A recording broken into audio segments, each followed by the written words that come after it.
This is like the heart of Ramallah? Yeah, it actually is the heart of Ramallah. You're smack downtown.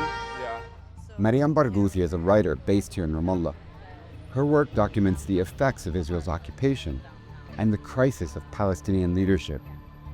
Is there a Palestinian state right now? No. Okay, no, but because it's funny, I mean, I'm watching over there, you have these police officers. Yeah, they're cute. Those are kind of symbols of a state. They're not symbols of a state. They're Okay. administrators of, like, especially here, they're trying to administrate, traffic. But this is all symbolic. The Palestinian Authority, as an authority, has refused to support Palestinians, has refused to fight for the right of Palestinians. So they're giving the illusion of a state, but in reality, Palestinians don't even have a right to defend themselves. We're facing settler attacks every day. You had 47 children killed this year. Where were they? Where was the PA? After everything that's been happening in Gaza, a lot of Western governments have been talking about this idea of Palestinian statehood. What does that look like from Ramallah?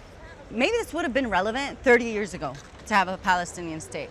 30 years later, when we've had a genocide being committed against Palestinians, they're saying, oh, well, let's have a Palestinian state, but they're using it as a threat against Israel. So it's not even acknowledgement of Palestinian right.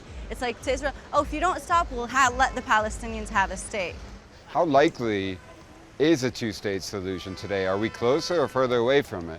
I think that's a terrible question because you're coming at it from a place where, again, these policymakers insist on the world to see it, which is a conflict. It's not. It's not in any shape, way, or form. When you have a power murdering Palestinians in the thousands and in the West Bank in the hundreds, it is not a conflict. They bring you these political words and these legal terms that are just jargon, and they put them together in this way to allow people to think, oh, look, we're doing something. When in fact, it's not. It's confusing people, and it's prolonging and dragging Palestinians in this false hope and dream, like maybe one day you'll be able to have your own state. But state on what?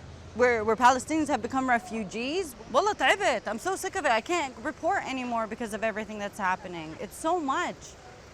Where do I focus on? The settlers or the army or the policymakers?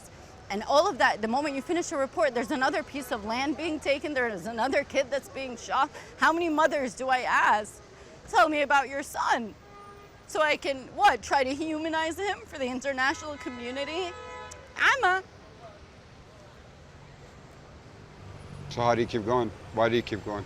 That's the thing. You assume we are still going. But we're on reserves, and we're just trying to not die at this point. How do we keep going? You wake up and you're still breathing. You keep going.